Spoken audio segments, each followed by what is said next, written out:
eu sou presbítero e também sou seminarista, para glória de Deus. Eu estudo ali no JMC, já estou entrando para o 2º ano, e espero que Deus nos tenha misericórdia da nossa vida, que esses breves minutos sejam para edificação e sejam para, primeiramente, louvor e glória de Deus. Amém? Abra sua Bíblia em 1 Samuel, capítulo 1, versículos de 1 a 18.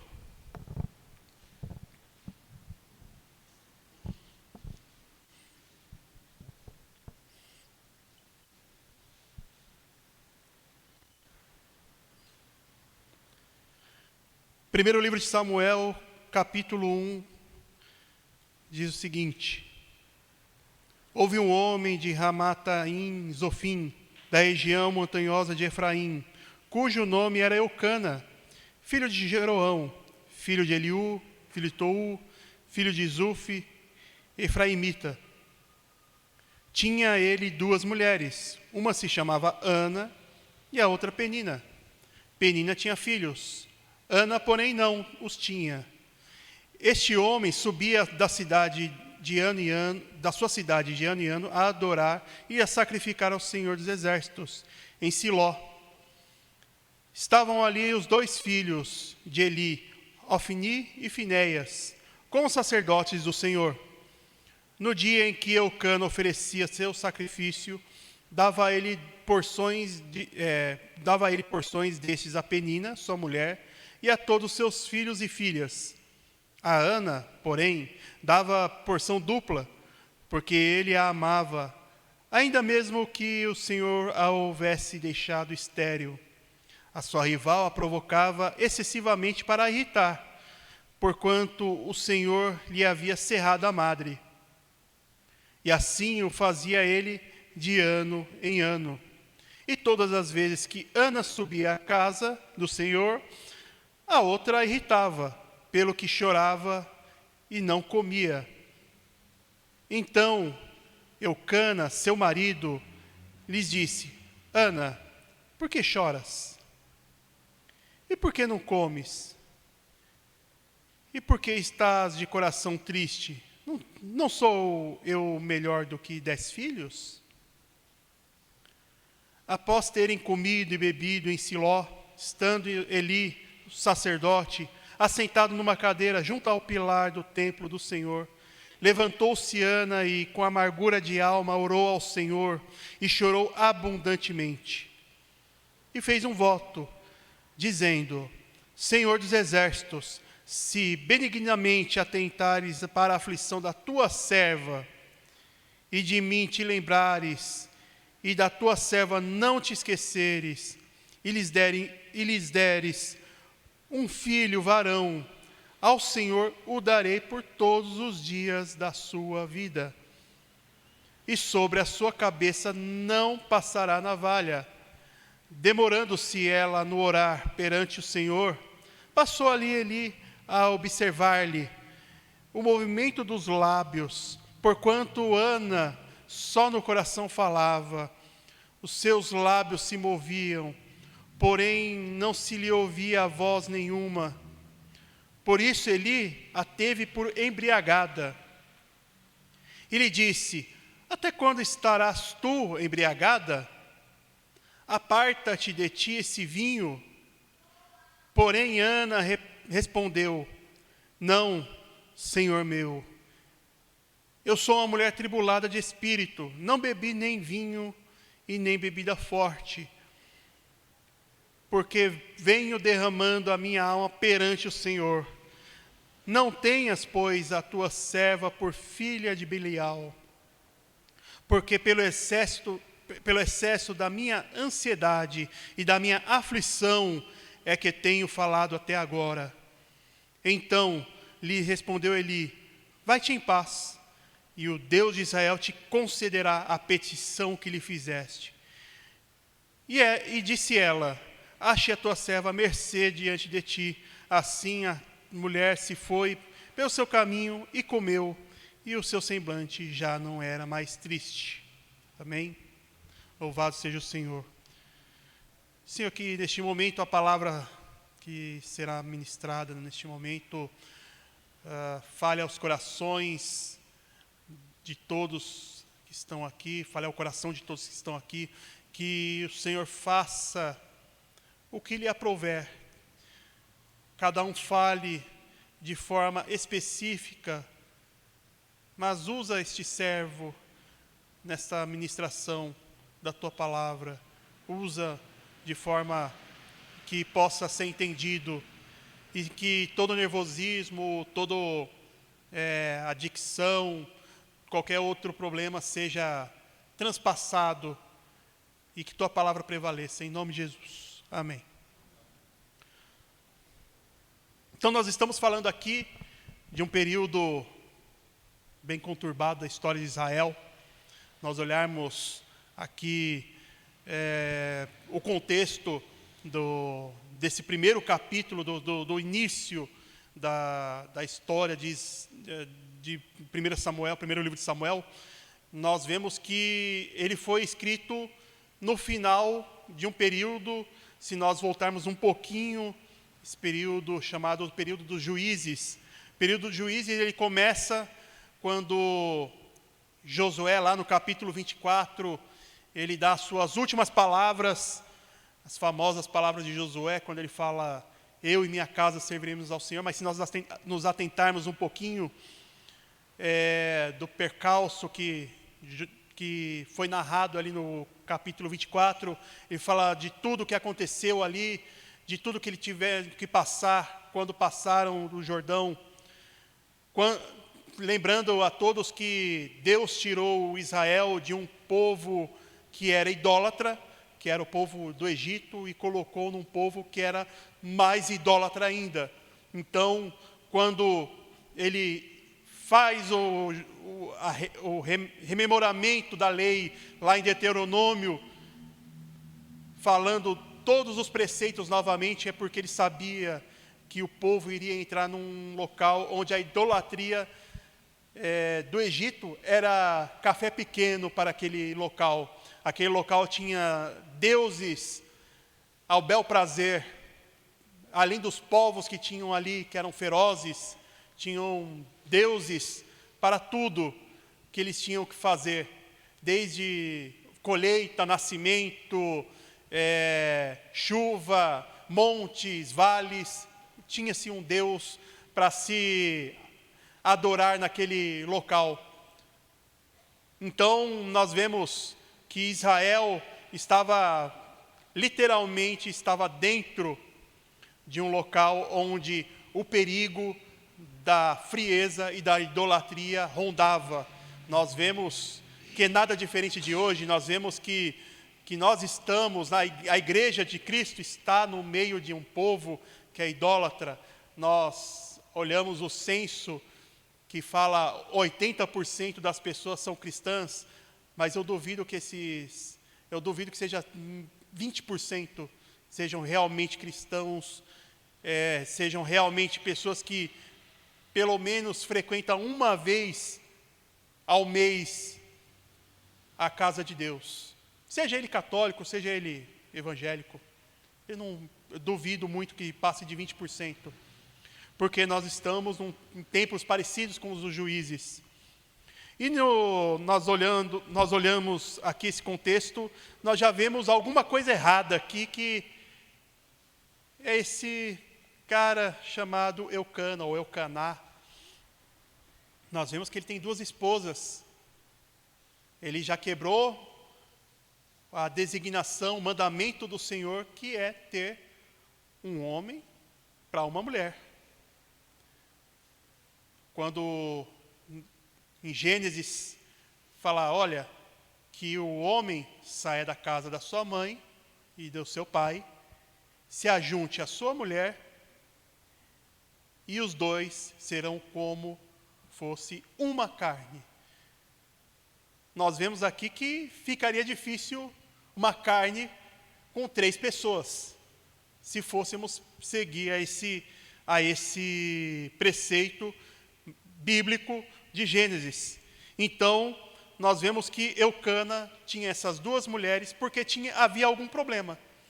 Nós podemos inferir, não podemos confirmar com certeza, porque nós não conhecemos Eucana de conversar tete a tete, mas nós podemos inferir que Ana seria a primeira esposa de Eucana, porque há um costume entre os povos daquela região, povos semitas, que caso a esposa não desse filhos, o homem estaria autorizado a casar com outra.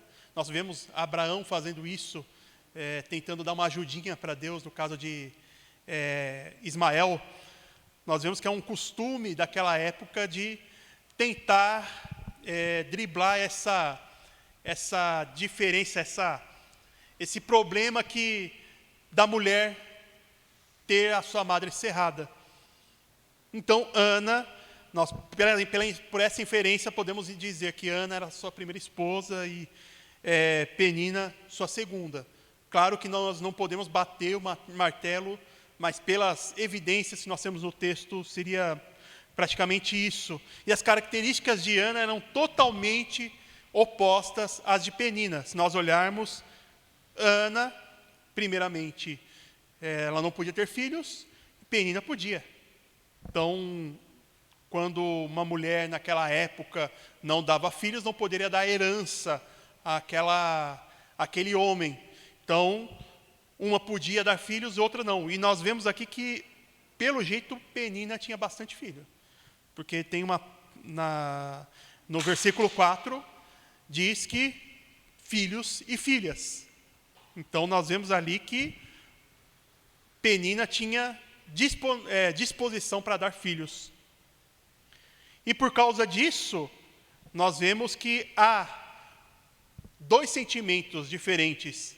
Ana, de um lado, que é amargurada, e do outro lado, nós vemos uma Penina que é feliz, mas feliz ao ponto de tirar a paciência de Ana, afrontar Ana, ano após ano, principalmente quando havia a comemoração das festas que precisava se fazer, a peregrinação. Ana estava sozinha, seguindo Eucana, enquanto Penina provavelmente devia ter aquela fileira de filhos segurando pela mão. Então nós vemos dois contrastes diferentes aqui entre essas duas pessoas. Mas nós vamos, no desenrolar aqui do texto, nós olhamos aqui que Ana, ela tinha uma atitude totalmente diferente quanto à sua vida devocional. Provavelmente, nós olharmos aqui a vida de Ana, especificamente, vamos esquecer um pouquinho Penina, que mais para frente ela volta ao texto. Nós vemos que Ana, ano após ano, ia ao templo. Ano após ano, ela fazia as obrigações dela como crente, como uma israelita que cria no Senhor. Então, independentemente do Senhor ter dado o que ela sempre quis, que era um filho, independentemente de todos os fatos que acontecia, independentemente de Penina fazer chacota dela, ela ia ao templo. E nós vemos aqui um texto maravilhoso, mas em seguida, que nós olhamos aqui, que Ana confiava em Deus, mesmo antes de ver o milagre. Você tem confiado em Deus? Quando você vem à igreja, você tem confiado em Deus, mesmo se Deus falar que não vai dar nada? Ou você tem vindo à igreja somente para fazer uma troca? Olha, se acontecer isso, eu vou para sua casa. Mas se não acontecer, eu vou começar a dar uma faltada, eu vou começar a faltar com meus compromissos. Isso é totalmente diferente de Ana. Ana não faltava seus compromissos, por mais que a vida dela não fosse fácil. Nós hoje temos modernidade, nós temos aí pessoas que estão assistindo, talvez, não sei quantos que estão assistindo o sermão ou irão assistir depois. Nós temos essa facilidade, claro, mas muitas pessoas estão deixando de vir à igreja para ficar em casa porque, eu consigo assistir o que eu quero em casa, eu consigo assistir quem eu quiser. Se eu posso assistir várias vezes os sermões do Alan Ruas, do Arival, do Hernandes Dias Lopes, eu posso assistir Augusto Nicodemos a hora que eu quero. E como fosse isso uma substituição, uma troca justa entre vir à igreja, ter comunhão com os irmãos e ficar em casa. Fosse a mesma coisa. Mas nós vemos que a Bíblia não corrobora com esse. É claro que a transmissão é uma bênção, principalmente pelo período que nós passamos nesses 2 anos atrás, que nós passamos de 2020 e 2021, que não sei como que foi aqui, pelo menos na minha igreja, 80% das pessoas pegaram Covid. Eu falei a palavra, eu acho que vai cair a transmissão. Desculpa quem vai assistir depois. E nós perdemos 2 irmãos queridos nesse período, mas passou. A igreja sobreviveu, ou pelo menos achamos que sobreviveu. Muitos têm trocado a devoção de estar na casa de Deus, comungando com os irmãos, comungando da mesa da Eucaristia, de estar no meio dos louvores, de estar ouvindo a pregação na igreja, por migalhas. Então, você que está em casa aí, que está assistindo, se não caiu a live até agora, se o Diogo ali não me derrubou, eu faço um convite que venha à igreja, tenha comunhão, porque é dentro da igreja que nós temos o cuidado pastoral. O Augusto Nicodemos não está vendo as suas mazelas lá de Pernambuco, você do outro lado da telinha. Agora aqui dentro da igreja você tem pastores para cuidar de você, então fazer o convite que venha para a casa de Deus. E nós vemos aqui que, além de que Ana confiava em Deus, mesmo antes de ver o milagre, e mesmo de que antes de Deus dar alguma coisa.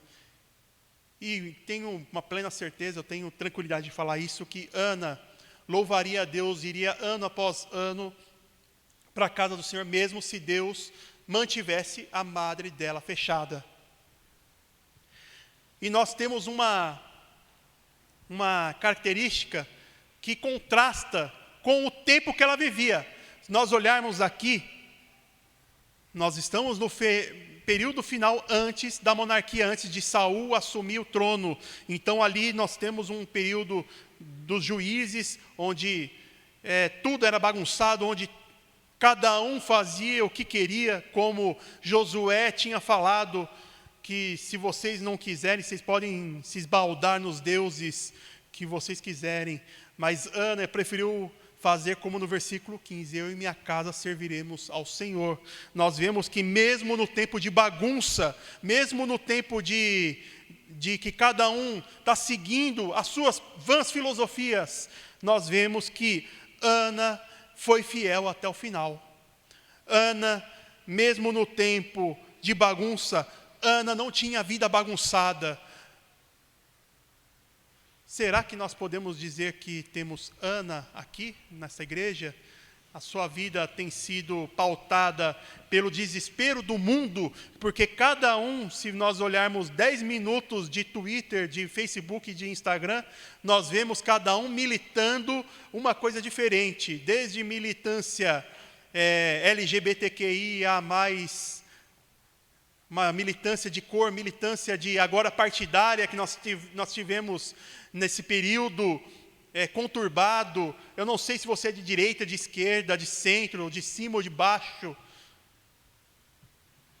mas se você tem a vida semelhante à de Ana, por mais que o teu candidato não tenha ganhado, ou por mais que o teu candidato tenha ganhado, por mais que você não confie em nenhum dos dois lados, Jesus é muito maior que essas picuinhas.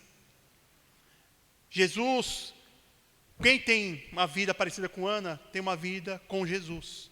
Quem tem uma vida parecida com Ana, não se atropela por coisas que estão vindo. É claro que nós devemos estar atentos, porque sorrateiramente ela entra dentro da igreja, e quando entra dentro da igreja, causa estragos. E nós temos aqui um personagem também, que entra um pouquinho depois, que ele provavelmente seria um personagem secundário, mas aqui nessa história ele entra com uma força muito maior, que é o sacerdote Eli. Se nós olharmos a diferença entre o sacerdote Eli, nós contarmos o que o sacerdote Eli era, nós não temos boas recomendações dele. Primeira coisa, como todo sacerdote, ele vivia no templo. Ele tinha os filhos no templo, Ófine e Finéias. Mas se nós olharmos um pouquinho mais para frente, como que é a vida desses dois, eles se prostituíam na igreja, eles roubavam o templo, né? Vamos usar a igreja, vamos usar templo novamente. Eles se prostituíam no templo, na porta do templo, porque se a vida era bagunçada, o templo também era bagunçado. Eles comiam da gordura do sacrifício e deixavam o pior para ser sacrificado. E Eli provavelmente não tinha uma vida devocional. Ele não sabia mais o que era ter uma vida verdadeira com Deus. Nós olhamos Eli tão preocupado com outras coisas e pouco preocupado com o que estava na cara dele. Nós vemos aqui, quando Ana ora, essa pequena oração simples, porque não é do muito falar. Ela faz uma oração dizendo: Senhor dos exércitos, se benignamente atentar para a aflição da sua serva. Não tenha medo de falar suas mazelas para Deus. Não tenha medo de pedir para Deus. Muitas vezes nós oramos de forma mecânica. Depois do seminário, começa o seminário, a gente tem um professor que ele pega muito erro de português, né? Nós assistimos os sermões de prova das pessoas, e ele começa, você falou isso, isso, isso na oração, você falou isso, isso no sermão, imagina, ele fala que chega a pegar 400 erros num sermão inteiro. E um dos erros que ele mais fala é que nós subestimamos o poder de Deus nas nossas orações. Nós oramos sem fé.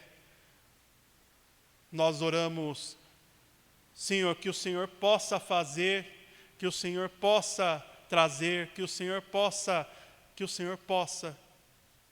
Se nós cremos que o nosso Deus é todo-poderoso, o Senhor pode. Então vamos tirar da nossa boca, das nossas orações, o Senhor possa, porque Ele pode. Mas que tragamos, Senhor, se esta for a Tua vontade, atenta à minha oração. Sua oração tem que ser simples, mas crendo que Deus pode. Sua oração é simples, mas crendo que Deus escuta. Se nós atentarmos lá no Salmo 139, nós vemos, aqui provavelmente vocês cantam, né? Senhor, tu me sondas, me conhece, sabe o meu andar, o meu deitar, conhece todos os meus caminhos, esquadrinha o meu andar, meu deitar, né? Aliás, se eu tiver a minha cama no mais alto céu, tu estás no mais profundo, lá estarás também. Nós cantamos todos os atributos de Deus. E glória a Deus por isso, que nós cantamos os atributos de Deus e que possamos cantar esses atributos maravilhosos. Mas se nós atentarmos a alguns versículos que muitas vezes, provavelmente todas as músicas que falam do Salmo 139, ele esquece de falar que tem um propósito de nós entendermos o porquê que Deus tem todos aqueles atributos, para que Ele veja que os nossos inimigos, que Ele veja que os nossos adversários fazem e zombam do nome de Deus, para que Ele julgue sobre o nome de Deus. Então nós vemos aqui com clareza que temos duas pessoas totalmente diferentes. Ana, que morava longe do templo, mas amava a Deus, o Deus do templo. E nós vemos aqui Eli, que vivia no templo, mas seu coração estava muito longe do templo. Isso é um alerta para nós que somos presbíteros, diáconos, pastores. Não deixe, passa a ambulância, não deixe que este serviço vire uma coisa mecânica. Talvez as irmãs da SAF, aqui, pelo estresse, muitas vezes, de fazer tantos eventos, faça as coisas de forma mecânica, da UMP, da UCP e as outras sociedades internas. Quando nós fazemos as coisas mecânicas, nós estamos nos assemelhando a Eli. Nós podemos ver coisas horrendas sendo feitas dentro da igreja e passar direto pelos nossos olhos, porque nós estamos mecânicos. Mas que sejamos como Ana, por mais que nós não vivamos 100% no templo, igual Eli fazia, mas nós, muitas vezes, não sei vocês, pelo menos eu posso tirar por minha experiência de estar praticamente, se eu não estou no seminário, eu estou praticamente todos os dias na igreja, fazendo alguma coisa. E muitas vezes eu deixo me seduzir por essa mecanicidade, por essa vontade de deixar que, fazer as coisas empurrando com a barriga.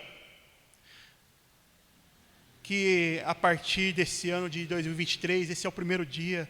Claro que nós deveríamos ter essa consciência antes, mas caso você veja nesse ano de 2023, como você está se portando dentro da casa do Senhor. Se porta como uma pessoa que ama o templo, o Deus do templo, ou você ama o templo do Deus, mas não ama o Deus do templo. Nós tenhamos essa mentalidade de amor, não somente pelo cargo, não somente pela liturgia. Muitas vezes a liturgia reformada, ela é bonita, ela tem as suas nuances, ela é uma liturgia dialogal, mas muitas vezes nós fazemos de forma mecânica, tão mecanizada, que nós cantamos os hinos de forma mecânica, nós vemos aqui os louvores, nós não louvamos a Deus, nós não olhamos o Deus que está no templo, como diz, se eu não me engano, o hino número 3, Deus está no templo, né? Talvez nós cantamos Deus está no templo de forma, mais um cântico, sem crer que o Deus que nós cantamos no hino esteja realmente no templo. E, para finalizar, vou fazer umas aplicações, não quero levar muito tempo. Primeira coisa que quero que vocês entendam é que vocês confiem em Deus. Confie mesmo que não veja nenhum milagre. Muitas vezes nós temos essa mania de esperar alguma coisa acontecer para responder ao milagre de Deus. O maior milagre é sermos salvos, meus irmãos. O maior milagre é de sabermos que Deus dos céus, Ele olha desde o nosso tempo Ele está olhando nesse momento, nós aqui, e ao mesmo tempo nos céus com Ele. Porque Ele é acima de todo o tempo, é acima de toda tribulação que talvez nós passemos aqui, é leve e momentâneo. Quando Paulo, ele olhava, falava assim, olha, viver para mim é Cristo.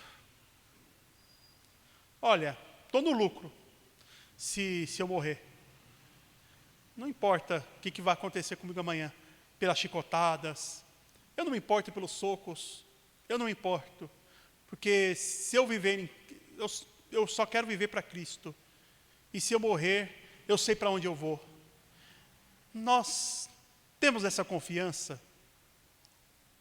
Será que você olha, se amanhã, no dia 2, for meu último dia de fôlego, no que você está se preocupando? Com as coisas do mundo, o que eu vou deixar para os outros? Claro que ninguém quer deixar ninguém na mão, de mãos abanando, mas será que você está se preocupando com as coisas banais deste mundo? Será que você está se preocupando com o que o presidente vai fazer, o que vai deixar de fazer, o que ele vai roubar, o que ele vai deixar de roubar? Ou você vai pensar que toda a tribulação nessa terra é leve e momentânea, porque o meu lugar é nas ruas de ouro, aonde a corrupção não alcançará, aonde a minha lágrima será enxugada, aonde toda dor será deixada para trás, nem lembrança teremos. Para nós que temos uma posição de liderança, presbíteros, diáconos, não olhe isso como um mero serviço mecânico. Estejamos atentos com a nossa postura. Talvez o culto começa às 18, eu tenho que abrir a igreja às 17 horas, eu tenho que fazer tudo isso como fosse um serviço doloroso. Nós devemos estar atentos à nossa postura também, de que nós não somos o dono da igreja. O dono dessa igreja é Cristo. E nós não podemos fazer como Eli fez, que deixou os filhos usufruir a bel prazer, a fazer as piores maldades dentro da casa do Senhor.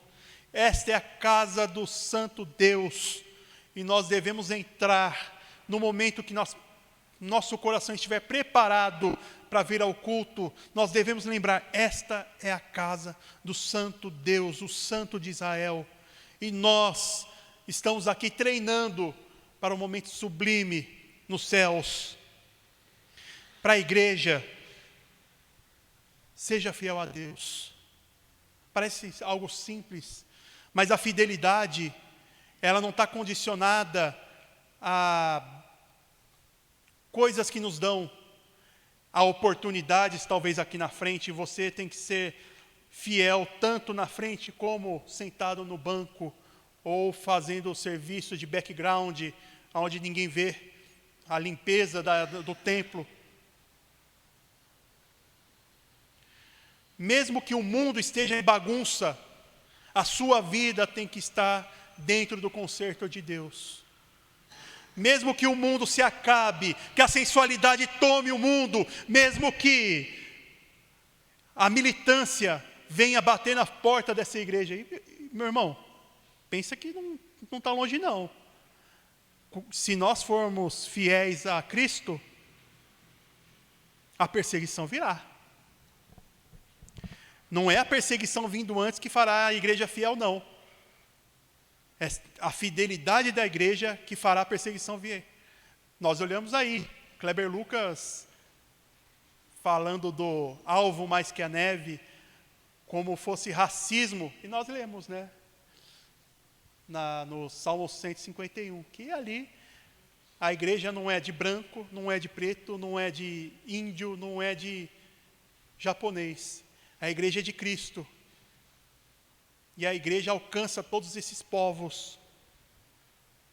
Então, não importe se com a bagunça de lá de fora, deixe o mundo pegar fogo. Seja fiel a Deus. E uma outra aplicação que nós podemos fazer, depois que nós olhamos aqui a história um pouco mais para frente, nós vemos que tudo se inverteu. Ana começou a gerar filhos. E gerou primeiro Samuel, que depois virou um juiz, sacerdote, profeta daquele tempo. E Penina teve sua madre fechada. Então, isso nos ensina que nós devemos ser gratos a Deus, até quando os nossos inimigos nos perseguem. Devemos ser gratos a Deus, até quando quando tudo dá errado. Devemos ser gratos a Deus quando o que a nossa vontade quer não é feita. Será que você é grato a Deus somente quando a sua vontade é feita? Ou quando tudo está ao seu redor caindo, você tem sido grato a Deus? Isso é uma boa pergunta para nos fazer. Será que Deus só é Deus quando nós recebemos bênçãos, seja ela financeira, seja ela saúde, seja ela de qualquer natureza? Quando o marido ou a esposa é uma bênção, ou quando o marido nos chateia, Deus não é mais bom. Ele passa a ser outra coisa. Lance as suas ansiedades no Senhor. Nunca duvide do poder de Deus. Mas faça uma pergunta: qual é a vontade de Deus para a minha vida, para a sua vida? Qual tem sido a vontade de Deus? Será que a vontade de Deus, aqui nesse caso, foi dar um filho a Ana? Mas se não desse, qual que seria a sua postura? Seria abandonar tudo? Joga para trás, bate a poeira da barra e sai fora? Qual tem sido a sua postura nas horas de provações? Se estiver sendo provado, lance em Deus, lance em Cristo, aquela cruz qual o nosso Salvador sangrou. Lance aos pés da cruz a sua ansiedade. E finalizar, nós podemos dizer uma palavra de júbilo, uma palavra de louvor. Nós olhamos capítulo 2, nós vemos que Ana reconhece o poder do nosso Deus, que exalta e que abate, que multiplica as bênçãos, as palavras de orgulho e derruba os arrogantes. Se nós olharmos, pode olhar aqui o capítulo 2, você vai ter uma esperança em Deus. E nós também temos Ofni e Finéias em capítulo 2, 3, 4, tendo uma postura totalmente diferente de Ana. Ana confiou em Deus, enquanto Ofni e Finéias confiou no braço deles.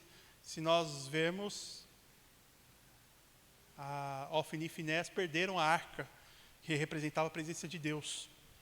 E, para finalizar, tem um texto do reverendo, do Dr. Walter Lewis, que diz o seguinte: ele fala sobre o Salmo 32:11 e fala: alegrai-vos no Senhor e regozijai-vos vós os justos e cantai alegremente todos vós que sois retos de coração. Ele diz o seguinte: nós não estamos dizendo para você se alegrar nas circunstâncias. Nós não estamos pedindo para você se alegrar na pobreza ou dor.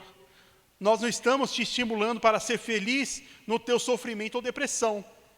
Nós estamos dizendo para você alegrar-se no Senhor. Paulo e Silas podiam cantar em suas celas, por causa que eles se alegraram no Senhor na prisão. João podia escrever livremente sobre as glórias do Senhor Jesus, porque ele estava no Senhor, mesmo na ilha de Patmos. Jó podia perder tudo que ele tinha, e mesmo assim continuava a alegrar-se no Senhor, enquanto estava sentado numa pilha de cinzas. Davi podia cantar enquanto Saul estava procurando tirar a sua vida, porque sua vida estava escondida em Deus. Pedro podia dormir tranquilamente na cela da prisão, por causa que a sua vida estava escondida no Senhor. Estevão podia perdoar os seus inimigos e olhar calmamente em direção à face do Jesus Cristo ascendido aos céus, porque a sua vida estava escondida no Senhor. Mesmo em meio às pedras que estavam acertando o seu corpo, como um farol no meio do mar revolto, puderam cantar louvores de paz e amor, embora a tempestade surgisse em volta deles. Então, você, meu querido, meu querido filho de Deus, pode estar no meio das tempestades da vida e continuar cantando músicas sobre o ressurreto Salvador, porque você está em Cristo. Os coelhos se escondem nas rochas e estão seguros e protegidos. As pombas fazem seus ninhos ao lado das rochas e estão calmas e serenas. Então, a pessoa que confia no Senhor poderá deitar-se em paz e descansar seguro enquanto canta sobre o Senhor amoroso. E em Filipenses 4:4 diz que o Senhor da glória nos permita que cantemos louvores, santos louvores, mesmo no meio das tristezas e angústias. Filipenses 4:4 diz: regozijai-vos sempre no Senhor. Outra vez digo, regozijai-vos. Amém. Vamos fazer uma oração. Vai ter algum louvor depois? Então já se prepara enquanto vou fazendo a oração. Pode vir. Senhor, nós lemos, conversamos, dialogamos sobre a vida de Ana. Talvez nós estamos aqui por somente um compromisso diário, um compromisso semanal, dominical. Porque talvez aqui esteja meus amigos, esteja aqui pessoas a qual eu gosto, ou talvez eu esteja somente aqui para sentir um conforto. Mas, Senhor, que nós saiamos daqui de forma que nós entendamos que o Senhor tudo pode, que o Senhor pode todas as coisas. Meus problemas são menores do que o seu poder, Senhor. Os nossos problemas não subjugarão o poder de Deus. Os teus olhos contemplam os nossos problemas, os seus olhos contemplam cada mazela que está aqui. E que este ano 2023 nós vejamos o Senhor trabalhando dia após dia na nossa vida. e que nós tenhamos a postura que o Senhor pede, uma postura grata, uma postura não murmurante, uma postura a qual o Senhor se agrada. Nos proteja até que o Senhor venha, ou até que nossa vida se esvazie e nós desçamos à tumba. Porque em breve nos veremos face a face com Cristo, aquele que nos salvou. Isso que eu te peço em nome de Jesus. Amém.